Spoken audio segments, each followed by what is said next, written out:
تبارك الذي نزل الفرقان على عبده ليكون للعالمين نذيرا.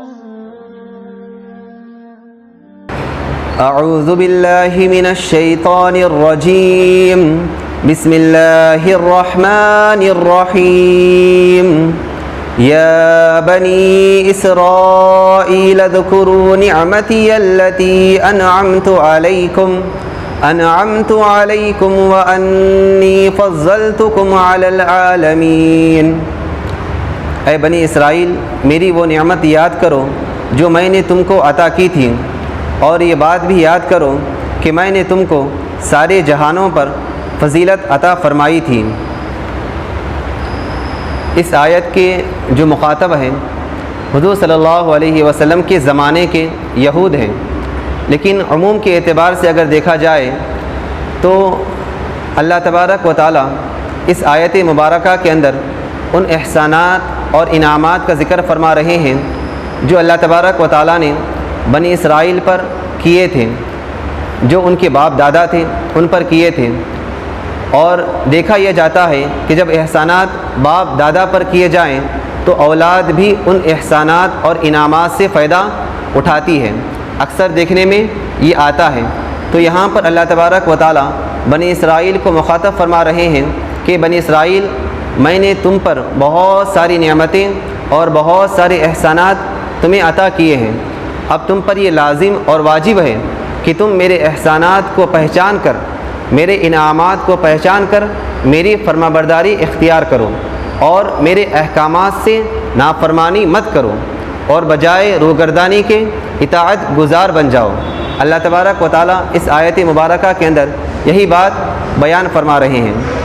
اور اللہ تبارک و تعالیٰ نے فرمایا وَأَنِّي فَضَّلْتُكُمْ عَلَى الْعَالَمِينَ، میں نے تم کو سارے جہانوں پر فضیلت عطا فرمائی ہے. اس کا مطلب کیا ہے؟ اس کا مطلب یہ ہے کہ امت محمدیہ صلی اللہ علیہ وسلم سے پہلے بنی اسرائیل تمام لوگوں میں، تمام جماعتوں میں، تمام گروہوں میں اور تمام فرقوں میں، تمام مذہبوں میں سب سے زیادہ فضیلت والی، سب سے زیادہ فوقیت والی اور سب سے زیادہ عظمت والی قوم سمجھی جاتی تھی. اللہ تبارک و تعالیٰ نے فرمایا کہ اگر تم اپنی فضیلت کو، اپنی فوقیت کو اور اپنی برتری کو اور اپنی مقام اور اپنے عہدے کو اگر باقی رکھنا چاہتے ہو تو تمہیں چاہیے کہ محمد صلی اللہ علیہ وسلم کی پیروی اختیار کرو اور محمد صلی اللہ علیہ وسلم پر ایمان لاؤ. تو تمہارے لیے دوہرا اجر ہے. ایک تو یہ کہ پہلے آسمانی کتاب پر ایمان لانے کا، اور دوسرا اجر یہ کہ نبی آخر الزمان صلی اللہ علیہ وسلم پر ایمان لانے کا. تو تمہارے لیے دوہرا اجر ہے اور تم اپنی فضیلت اور فوقیت کو باقی رکھ سکو گے. لیکن اگر تم نے محمد صلی اللہ علیہ وسلم پر ایمان نہیں لایا اور ان کی پیروی اور ان کی اعانت اور ان کی اطاعت تم نے قبول نہیں کی تو تمہارا مرتبہ، تمہاری فوقیت، تمہاری فضیلت وہ ختم ہو جائے گی. اللہ تبارک و تعالیٰ اس آیت مبارکہ کے اندر یہی بیان فرما رہے ہیں. وَاتَّقُوا يَوْمًا لَا تَجْزِي نَفْسٌ عَن نَفْسٍ شَيْئًا وَلَا يُقْبَلُ مِنْهَا شَفَاعَةٌ وَلَا يُؤْخَذُ مِنْهَا عَدْلٌ وَلَا هُمْ يُنصَرُونَ.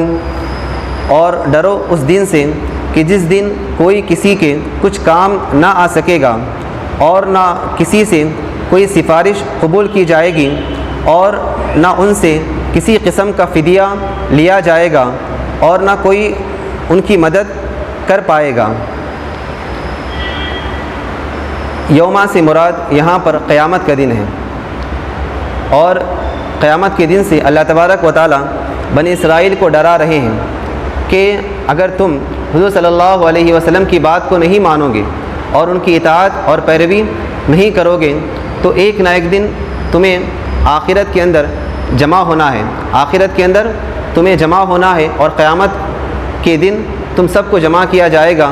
اور وہ دن ایسا ہوگا کہ وہاں پر صرف اعمال چلیں گے، وہاں پر نہ کسی قسم کا پیسہ چلے گا اور نہ کسی قسم کی سفارش تمہارے کام آ سکے گی.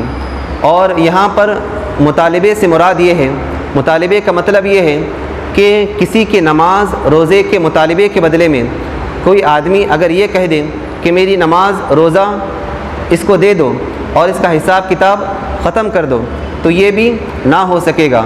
اگر کوئی یہ کہے کہ کچھ پیسہ یا مال وغیرہ لے کر اس کا حساب کتاب ختم کر دو، تو یہ بھی نہ ہو سکے گا۔ یہ دونوں باتیں قیامت کے دن نہیں ہو سکتی۔ اور اللہ تبارک و تعالیٰ نے فرمایا کہ بغیر ایمان کے کسی کی بھی سفارش قبول نہیں کی جائے گی۔ اصل میں اس آیت کا شان نزول یہ ہے کہ جو یہودی تھے وہ یہ دعویٰ کرتے تھے اور وہ یہ کہتے تھے کہ ہم چاہے کتنے ہی گناہ کیوں نہ کریں، ہمارے باپ دادا پیغمبر تھے، وہ ہمیں بخشوا لیں گے۔ اللہ تبارک و تعالیٰ ان کے اس خیال اور ان کے اس عقیدے کی تردید فرما رہے ہیں کہ بغیر ایمان کے کسی کی بھی سفارش قبول نہیں کی جائے گی۔ وہاں پر صرف ہر کوئی اپنے اپنے اعمال کی فکر میں لگا ہوگا، کوئی کسی کے کچھ بھی کام نہیں آ سکے گا۔ یہاں تک کہ انبیاء کرام کے بارے میں آتا ہے، وہ بھی یہی کہیں گے، یا ربی نفسی یا ربی نفسی، اے پروردگار میرا کیا ہوگا۔ تو کوئی بھی تمہاری سفارش نہیں کرے گا، کوئی بھی تمہاری مدد نہیں کرے گا۔ اپنی مدد تمہیں خود کرنا ہے اور محمد صلی اللہ علیہ وسلم پر ایمان لانا ہے۔ اس آیت مبارکہ کے اندر اللہ تبارک و تعالیٰ یہی بیان فرما رہے ہیں۔ وَإِذْ نَجَّيْنَاكُمْ مِنْ آلِ فِرْعَوْنَ يَسُومُونَكُمْ سُوءَ الْعَذَابِ يُذَبِّحُونَ أَبْنَاءَكُمْ وَيَسْتَحْيُونَ نِسَاءَكُمْ وَفِي ذَلِكُمْ بَلَاءٌ مِّن رَّبِّكُمْ عَظِيمٌ۔ اور یاد کرو جب ہم نے تم کو فرعون کے لوگوں سے نجات دی، وہ تمہیں بڑا عذاب دیتے تھے، تمہارے بچوں کو قتل کر ڈالتے اور تمہاری عورتوں کو زندہ رکھتے تھے، اور اس ساری صورتحال میں تمہارے پروردگار کی طرف سے تمہارے لیے بڑا امتحان تھا۔ بنی اسرائیل کو اللہ تبارک و تعالیٰ نے یہ انعام بھی عطا فرمایا، یہ نعمت بھی عطا فرمائی کہ اللہ تبارک و تعالیٰ نے بنی اسرائیل کو فرعون کے ظلم سے نجات عطا فرمائی۔ وہ اس طرح کہ فرعون نے ایک خواب دیکھا تھا اور نجومیوں نے اس خواب کی تعبیر یہ بتائی تھی کہ بنی اسرائیل کے اندر ایک لڑکا پیدا ہوگا جو تمہارا دین اور تمہاری سلطنت اور تمہاری حکومت کو تباہ و برباد کر دے گا۔ جیسے ہی فرعون نے یہ سنا تو اس نے حکم جاری کر دیا کہ بنی اسرائیل کے اندر جو بھی لڑکا پیدا ہوگا اسے قتل کر دیا جائے، اور اگر کوئی لڑکی پیدا ہو تو اسے زندہ چھوڑ دیا جائے۔ فرعون کے اس حکم پر لاکھوں کی تعداد میں اور ان گنت بچوں کو قتل کیا جانے لگا۔ قبطیوں نے جب یہ دیکھا کہ اگر اسی طرح بنی اسرائیل کے بچے مرتے رہے تو پھر ہماری خدمت اور مزدوری کے لیے کوئی بھی باقی نہیں رہے گا، تو انہوں نے فرعون سے کہا، فرعون نے یہ سن کر کہا کہ اچھا ٹھیک ہے، ایک سال بچوں کو چھوڑ دیتے ہیں اور دوسرے سال قتل کر ڈالتے ہیں۔ اللہ کا کرنا کچھ ایسا ہوا کہ حضرت ہارون علیہ السلام اس سال پیدا ہوئے جس سال بچوں کو قتل نہیں کیا جاتا تھا، اور حضرت موسیٰ علیہ السلام اس سال پیدا ہوئے جس سال بچوں کو قتل کیا جاتا تھا۔ لیکن خدا کی قدرت کا کرشمہ دیکھیے کہ حضرت موسیٰ علیہ السلام کو اللہ تبارک و تعالیٰ فرعون ہی کے گھر میں پرورش فرما رہے ہیں۔ یہ اللہ تبارک و تعالیٰ کی قدرت ہے، یہ اللہ تبارک و تعالیٰ کی طاقت ہے۔ وَإِذْ فَرَقْنَا بِكُمُ الْبَحْرَ فَأَنْجَيْنَاكُمْ وَأَغْرَقْنَا آلَ فِرْعَوْنَ وَأَنْتُمْ تَنْظُرُونَ۔ اور یاد کرو جب ہم نے تمہارے لیے سمندر کو پھاڑ ڈالا، چنانچہ ہم نے تم کو بچا لیا اور ہم نے فرعون کے لوگوں کو اس سمندر میں غرق کر دیا اور تم یہ سب نظارہ دیکھ رہے تھے۔ یہ واقعہ کچھ اس طرح سے ہے کہ جب حضرت موسیٰ علیہ السلام پیدا ہونے کے بعد اللہ تبارک و تعالیٰ نے آپ کو نبوت سے سرفراز فرمایا۔ حضرت موسیٰ علیہ السلام فرعون کو کئی مدت تک سمجھاتے رہے اور اس کو نافرمانی سے روکتے رہے، لیکن فرعون نہیں مانا۔ چنانچہ ایک مرتبہ اللہ تبارک و تعالیٰ نے حکم دے دیا کہ تم بنی اسرائیل کے ساتھ چپکے سے کیا ہے یہاں سے چلے جاؤ۔ حضرت موسیٰ علیہ السلام اللہ تبارک و تعالیٰ کے حکم پر بنی اسرائیل کو لے کر چپکے سے نکل گئے، اور فرعون کو بھی اس بات کی بھنک پڑ گئی، اس کی خبر پہنچ گئی، تو فرعون بھی اپنا پورا لشکر لے کر ان کی تعاقب میں نکل کھڑا ہوا۔ اور حضرت موسیٰ علیہ السلام چل رہے ہیں، راستے میں ایک دریا آ گیا، اور پیچھے فرعون کا لشکر ہے، سامنے دریا ہے۔ حضرت موسیٰ علیہ السلام اللہ تبارک و تعالیٰ کے حکم سے اپنے عصے کو سمندر پر، دریا پر مار دیتے ہیں، چنانچہ سمندر کے اندر سے راستے بن جاتے ہیں، اور حضرت موسیٰ علیہ السلام اپنی پوری قوم کے ساتھ آرام اور راحت کے ساتھ، سکون اور اطمینان کے ساتھ، عافیت کے ساتھ اس دریا سے پار ہو جاتے ہیں۔ جب فرعون یہ دیکھتا ہے کہ سمندر کے اندر راستے بنے ہوئے ہیں، تو فرعون بھی اپنی لشکر کے ساتھ اس سمندر میں داخل ہو جاتا ہے۔ جیسے ہی فرعون اپنے پورے لشکر کے ساتھ سمندر میں داخل ہو جاتا ہے، تو دریا اللہ تبارک و تعالیٰ کے حکم سے اپنی اصلی حالت پر واپس آ جاتا ہے، اور راستے ختم ہو جاتے ہیں، اور فرعون اپنے پورے لشکر کے ساتھ اسی سمندر میں غرق ہو جاتا ہے، اسی سمندر میں وہ ڈوب جاتا ہے۔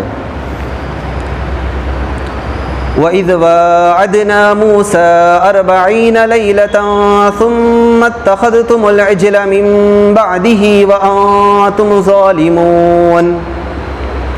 اور یاد کرو جب ہم نے موسیٰ سے 40 راتوں کا وعدہ لیا، پھر تم نے ان کے پیچھے اپنی جانوں پر ظلم کر کے بچھڑے کو معبود بنا لیا۔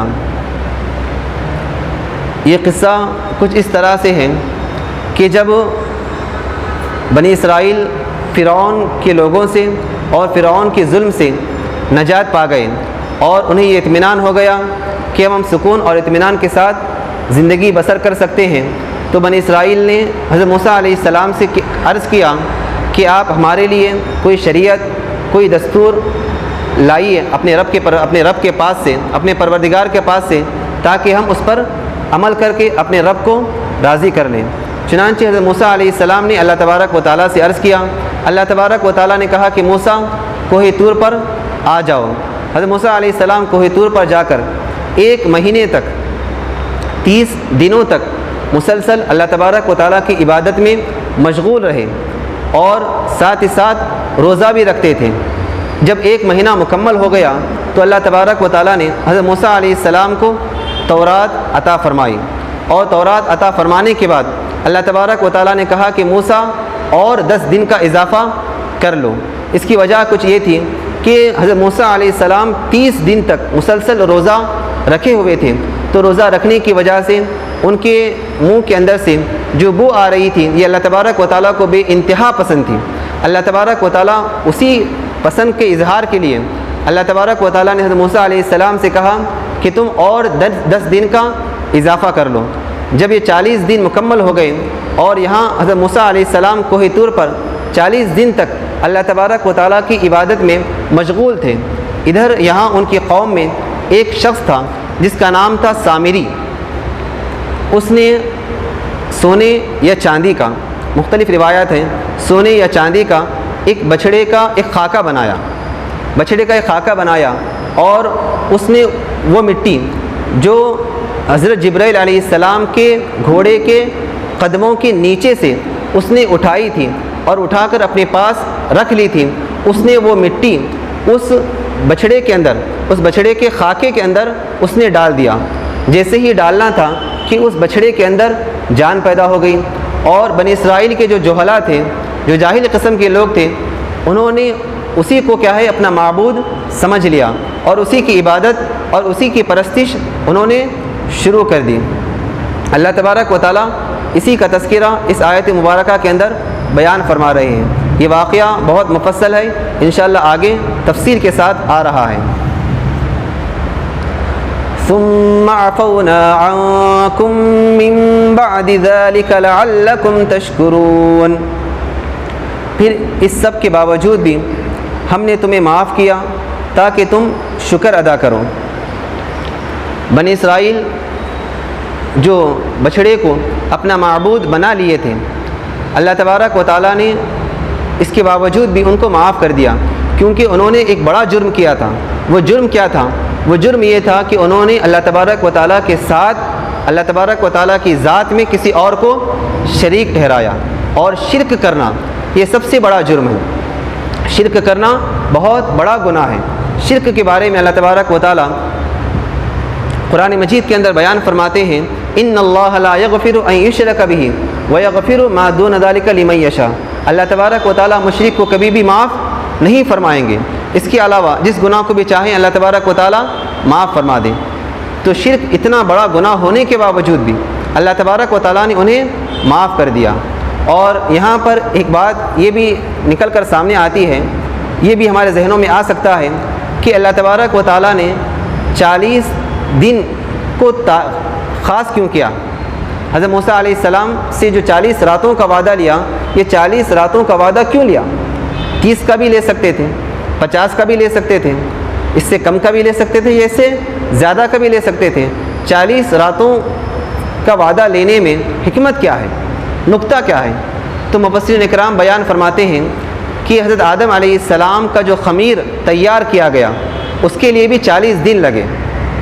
اور حدیث مبارکہ کے اندر آتا ہے کہ جب بچہ ماں کے پیٹ میں رہتا ہے تو 40 دن تک نطفہ رہتا ہے، 40 دن تک نطفہ رہتا ہے، اور پھر 40 دن کے بعد وہ علقہ یعنی خون کا لوتھڑا بن جاتا ہے۔ پھر 40 دن کے بعد وہ بچہ مضغہ یعنی گوشت کا ٹکڑا بن جاتا ہے۔ پھر 40 دن کے بعد اللہ تبارک و تعالیٰ اس بچے کے اندر روح کو پھونک دیتے ہیں، اور یہی اللہ تبارک و تعالیٰ کی قدیمی سنت ہے۔ تو اس سے معلوم یہ ہوتا ہے کہ 40 کی عدد کو ایک خاص مناسبت ہے اللہ تبارک و تعالیٰ سے، اس کے اندر ایک خاص طرح کا عروج ہے، ایک خاص طرح کی اس کے اندر ترقی پوشیدہ ہے۔ اللہ تبارک و تعالیٰ نے اپنی اسی سنت کو برقرار رکھتے ہوئے حضرت موسیٰ علیہ السلام سے 40 راتوں کا وعدہ لیا ہے، تاکہ حضرت موسیٰ علیہ السلام کے جسمانی روحانی عروج اور ترقی کو کمال تک پہنچایا جا سکے۔ اور حضرت ابن عباس رضی اللہ تعالیٰ عنہ سے مروی ہے کہ آقا دو جہاں صلی اللہ علیہ وسلم نے بیان فرمایا کہ جو شخص کسی بھی عمل کو اخلاص کے ساتھ 40 دن تک کرتا ہے، جو شخص کسی بھی عمل کو اخلاص کے ساتھ 40 دن تک کرتا ہے تو اللہ تبارک و تعالیٰ علم و حکمت کے چشمے اس کے دل سے نکال کر اس کی زبان پر جاری فرما دیتے ہیں۔ یہ 40 دن تک کسی بھی عمل کو اخلاص کے ساتھ کرنے کی برکت ہے۔ یہی وجہ ہے کہ ہمارے جو اکابر ہیں، ہمارے جو بڑے ہیں، ہمارے جو اللہ والے ہیں، وہ یہ بیان فرماتے ہیں کہ اپنے ایمان کو بنانے کے لیے، اپنے یقین کو بنانے کے لیے انسان کو چاہیے کہ وہ 40 دن تک اپنے ایمان پر محنت کرتا رہے، اپنے یقین کو بناتا رہے۔ یہی وجہ ہے کہ ہمارے علماء کرام نے 40 دن جس کو چھلا کہا جاتا ہے اس کی خاص کیا ہے، اس کو تاکید کے ساتھ بیان کیا ہے۔ اور اسی طرح اللہ تبارک و تعالیٰ نے بنی اسرائیل کے اس جرم کے باوجود بھی، اس شرک عظیم کے جرم کے باوجود بھی اللہ تبارک و تعالیٰ نے بنی اسرائیل کو معاف کیا، تاکہ بنی اسرائیل اللہ تبارک و تعالیٰ کا شکر ادا کریں۔ شکر کی تعریف کیا ہے؟ شکر کسے کہتے ہیں؟ شکر کب کیا جاتا ہے اور شکر کیسے کیا جاتا ہے؟ حضرت جنید بغدادی رحمۃ اللہ علیہ بہت بڑے اللہ والے ہیں، وہ یہ فرماتے ہیں کہ شکر کی حقیقت یہ ہے کہ انسان اپنے حقیقی منعم اور اپنے حقیقی محسن کی رضا اور رغبت کے لیے اپنی اس نعمت کو صرف کر دیں۔ یہ شکر کی تعریف ہے۔ مثال کے طور پر مال یہ ایک نعمت ہے اور اس کو دینے والا اللہ تبارک و تعالیٰ ہے۔ اب انسان کو چاہیے کہ انسان اس مال کو اللہ تبارک و تعالیٰ کی راہ میں اللہ تبارک و تعالیٰ کی رضا اور خوشنودی کے لیے خرچ کر دے، صرف کر دے۔ یہ شکر کی ایک تعریف ہے۔ اور علامہ بغوی رحمۃ اللہ علیہ ان سے یہ منقول ہے کہ وہ یہ فرماتے ہیں کہ حضرت موسیٰ علیہ السلام نے اللہ تبارک و تعالیٰ سے عرض کیا کہ اے باری تعالیٰ، آپ نے مجھ پر سینکڑوں نعمتیں اور سینکڑوں احسانات کیے ہیں، اور آپ نے مجھے یہ حکم دیا ہے کہ میں ہر نعمت کے مقابلے میں، ہر نعمت کے ملنے پر اور ہر احسان کے ملنے پر آپ کا شکر ادا کروں۔ میں اگر کسی نعمت کے ملنے پر شکر ادا کروں تو یہ بھی ایک آپ کی نعمت ہے، کیونکہ نعمت کا ملنا، کسی نعمت کا ملنا بھی ایک نعمت ہے، اور اس نعمت کے ملنے پر شکر ادا کرنا یہ بھی ایک نعمت ہے۔ تو اللہ تبارک و تعالیٰ فرماتے ہیں کہ اے موسیٰ، تم روئے زمین پر بڑے عالم ہو، اور یاد رکھو کہ میرے بندے کا شکر کرنا اتنا کافی ہے کہ وہ یہ اعتقاد رکھے، وہ یہ یقین رکھے کہ مجھے جو بھی نعمت ملی ہے وہ میرے پروردگار کی طرف سے ملی ہے۔ بس بندہ یہ اقرار کرے اور یہ عقیدہ رکھے اور یہ یقین رکھے تو یہی میرے بندے کا شکر ہے۔ تو اس لیے ہمیں چاہیے کہ ہم چاہے دنیا کی نعمت ہو، چاہے اپنی ذات کے اندر کوئی بھی نعمت ہو، اس نعمت کو جو عطا کرنے والے ہیں وہ صرف اور صرف اللہ تبارک و تعالیٰ ہی عطا کرنے والے ہیں۔ تو ہمیں چاہیے کہ ہم اس نعمت پر کبھی بھی غرور نہ کریں، ہم اس نعمت پر کبھی بھی نہیں اترائیں کہ یہ میں نے کمائی ہے، یہ میری محنت ہے، یہ میری محنت کے نتیجے میں مجھے ملی ہے۔ انسان کو چاہیے کہ وہ ہرگز غرور نہ کرے، بلکہ جو بھی نعمت ملے وہ یہ سمجھے کہ یہ مجھے اپنے پروردگار کی طرف سے ملی ہے، تو فوراً کیا ہے وہ شکر ادا کرے، نہ کہ غرور کرے۔ وَإِذْ آتَيْنَا مُوسَى الْكِتَابَ وَالْفُرْقَانَ لَعَلَّكُمْ تَهْتَدُونَ، اور یاد کرو جب ہم نے موسیٰ کو کتاب دی اور حق اور باطل کا معیار بخشا تاکہ تم راہ راست پر آ جاؤ۔ اللہ تبارک و تعالیٰ نے یہاں پر موسیٰ علیہ السلام کو کتاب دی، کتاب سے مراد تورات ہے۔ اللہ تبارک و تعالیٰ نے موسیٰ علیہ السلام کو تورات عطا فرمائی اور ساتھ ہی ساتھ فرقان بھی عطا فرمائی۔ فرقان کے بارے میں مفسرین کرام بیان فرماتے ہیں کہ اس میں متعدد اقوال ہیں مفسرین کرام کے۔ بعض یہ فرماتے ہیں کہ فرقان سے مراد وہ احکام شرعیہ ہیں جن سے جائز اور ناجائز کا پتہ چل سکے، اور بعض حضرات یہ فرماتے ہیں کہ فرقان سے مراد موسیٰ علیہ السلام کے معجزات ہیں کہ جس کے ذریعے سے سچے اور جھوٹے کا فرق معلوم ہو سکے، اور بعض حضرات یہ فرماتے ہیں کہ فرقان سے مراد خود تورات ہے، کیونکہ تورات کے ذریعے سے حق اور باطل میں امتیاز انسان کر سکتا ہے، حق اور باطل کو انسان پہچان سکتا ہے۔ تو یہاں پر کتاب سے مراد بھی تورات ہے اور فرقان سے مراد بھی تورات ہے۔ وَإِذْ قَالَ مُوسَى لِقَوْمِهِ يَا قَوْمِ إِنَّكُمْ ظَلَمْتُمْ أَنفُسَكُمْ بِاتِّخَاذِكُمُ الْعِجْلَ فَتُوبُوا إِلَى بَارِئِكُمْ فَاقْتُلُوا أَنفُسَكُمْ ذَلِكُمْ خَيْرٌ لَكُمْ عِندَ بَارِئِكُمْ فَتَابَ عَلَيْكُمْ إِنَّهُ هُوَ التَّوَّابُ الرَّحِيمُ۔ اور جب موسیٰ نے اپنی قوم سے کہا کہ اے میری قوم، حقیقت میں تم نے بچھڑے کو معبود بنا کر خود اپنی جانوں پر ظلم کیا ہے، لہٰذا اپنے پروردگار سے توبہ کرو اور اپنے آپ کو قتل کرو، یہی تمہارے لیے تمہارے پروردگار کے نزدیک تمہارے حق میں بہتر ہے۔ چنانچہ اللہ تبارک و تعالیٰ نے ان کی توبہ قبول فرمائی، بے شک وہی ہے جو اتنا زیادہ معاف کرنے والا اور اتنا زیادہ رحم کرنے والا ہے۔ اللہ تبارک و تعالیٰ نے بنی اسرائیل سے جو خطا ہوئی تھی، بنی اسرائیل سے جو غلطی ہوئی تھی کہ انہوں نے بچھڑے کو کیا ہے معبود بنا لیا تھا اور معبود بنا کے اس کی پرستش شروع کر دی تھی، اللہ تبارک و تعالیٰ یہاں اس آیت میں ان کی توبہ کا ذکر فرما رہے ہیں کہ اللہ تبارک و تعالیٰ نے ان کی توبہ کا طریقہ کیا بیان فرمایا ہے، وہ اس آیت کے اندر اللہ تبارک و تعالیٰ بیان فرما رہے ہیں۔ مفسرین کرام بیان فرماتے ہیں کہ جن لوگوں نے بچھڑے کو معبود بنا لیا تھا ان کو حکم یہ تھا کہ وہ کیا ہے اپنے گھروں سے باہر ننگے سر اور نہتے ہو کر، دو زانو ہو کر، اپنے سر کو جھکاتے ہوئے اپنے گھر کے باہر آ کر بیٹھ جائیں۔ جن لوگوں نے کیا ہے بچھڑے کو معبود بنا لیا تھا ان کو حکم یہ تھا کہ وہ نہتے ہو کر، دو زانو ہو کر اپنے گھر کے باہر آ کر اپنے سر کو جھکا کر بیٹھ جائیں، اور جن لوگوں نے بچھڑے کو معبود نہیں بنایا تھا وہ حضرت ہارون علیہ السلام کے ساتھ اپنے ہاتھوں میں تلوار لے کر نکلیں اور ان لوگوں کا سر قلم کر دیں، ان لوگوں کو قتل کریں جن لوگوں نے کیا ہے بچھڑے کو معبود بنا لیا تھا۔ تو جب وہ لوگ اپنے ہاتھوں میں تلوار لے کر ان کو قتل کرنے کے لیے نکلے تو سامنے ان کے باپ بھی ہیں، ان کے بھائی بھی ہیں، اور ان کے بیٹے بھی ہیں، ان کے دوست بھی ہیں، ان کے رشتہ دار بھی ہیں۔ اب فطری طبیعی محبت کی وجہ سے ان سے یہ نہیں ہو رہا تھا کہ وہ کیا ہے اپنے رشتہ داروں کو قتل کر سکیں۔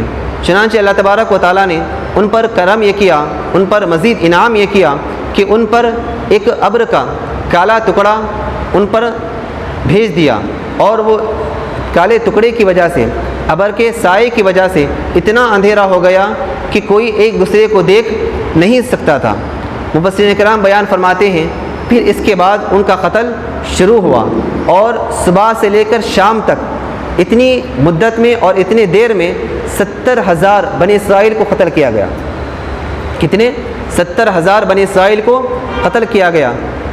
بنی اسرائیل کے بچے اور عورتوں نے حضرت موسیٰ علیہ السلام سے آ کر فریاد کرنے لگے۔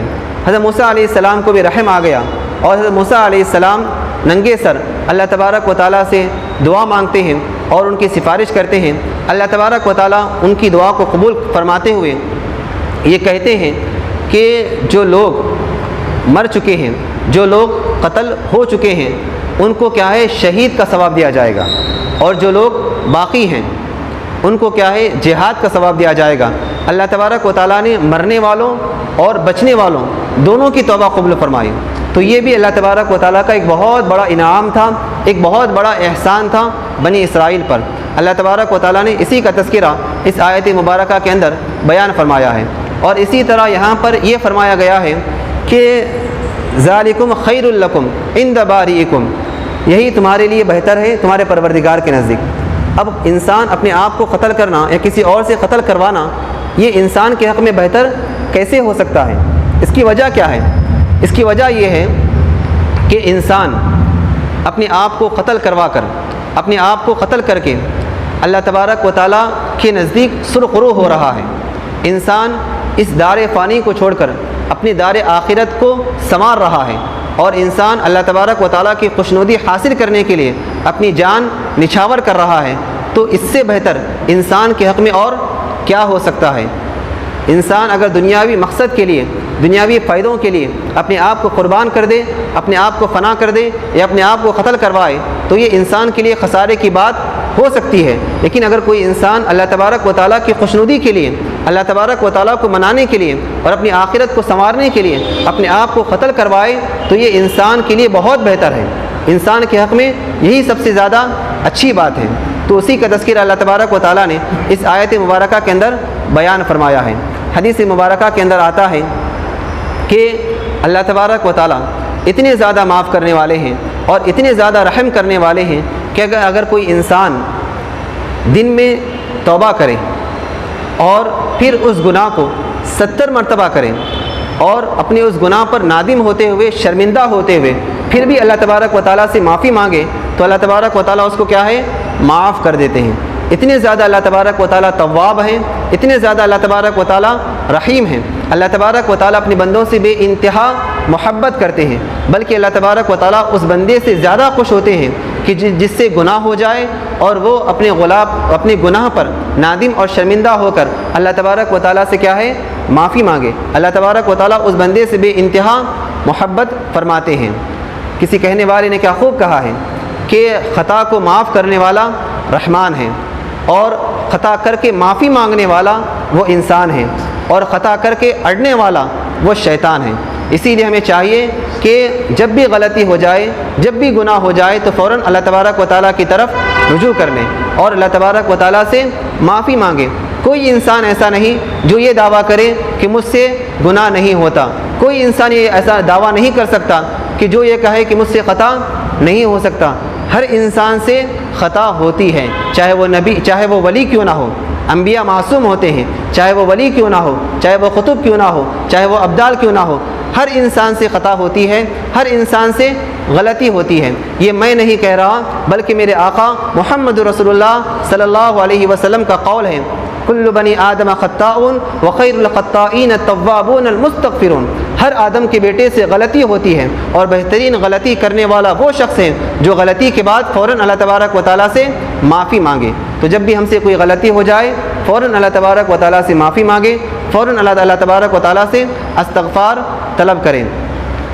ان آیتوں کا خلاصہ کچھ اس طرح سے نکل کر آتا ہے کہ اللہ تبارک و تعالیٰ ان آیتوں کے اندر بنی اسرائیل کو اپنی انعامات اور احسانات یاد دلا رہے ہیں، اور ساتھ ہی ساتھ بنی اسرائیل سے جو کوتاہیاں اور غلطیاں اور نافرمانیاں ہوئی ہیں اللہ تبارک و تعالیٰ اس کا بھی ذکر ان آیتوں کے اندر بیان فرمایا ہے، اور ساتھ ہی ساتھ حضور صلی اللہ علیہ وسلم کے زمانے کے اور قیامت تک آنے والے انسانوں کے لیے، یہودیوں کے لیے یہ بتلا دیا ہے کہ جس طرح تمہارے آبا و اجداد نے غلطی کی ہے، نافرمانی کی ہے، تم بھی اس طرح سے نافرمانی مت کرنا، بلکہ تم اپنے حقیقی منعم اور اپنے حقیقی محسن کو یاد کرتے ہوئے، اس کی احسانات کو یاد کرتے ہوئے اللہ تبارک و تعالیٰ کے احکام پر عمل کرو، اور نبی آخر الزماں محمد صلی اللہ علیہ وسلم پر ایمان لاؤ، اور ان کی ہر طرح سے اعانت کرو، اور ان کی ہر طرح سے اطاعت کرو، پیروی کرو۔ ان آیتوں کے اندر اللہ تبارک و تعالیٰ نے ان باتوں کا ذکر فرمایا ہے۔ دعا کیجیے کہ اللہ تبارک و تعالیٰ ان تمام کہی ہوئی باتوں پر مجھے اور آپ کو عمل کرنے کی توفیق عطا فرمائے۔ اللہ تبارک و تعالیٰ ہمیں صحیح کہنے اور صحیح سمجھنے کی توفیق عطا فرمائے۔ آمین وآخر دعوانا الحمد للہ رب العالمین۔ علم و ادب سکھلائیں گے، دین خدا پھیلائیں گے، مسجد میں بھی جائیں گے،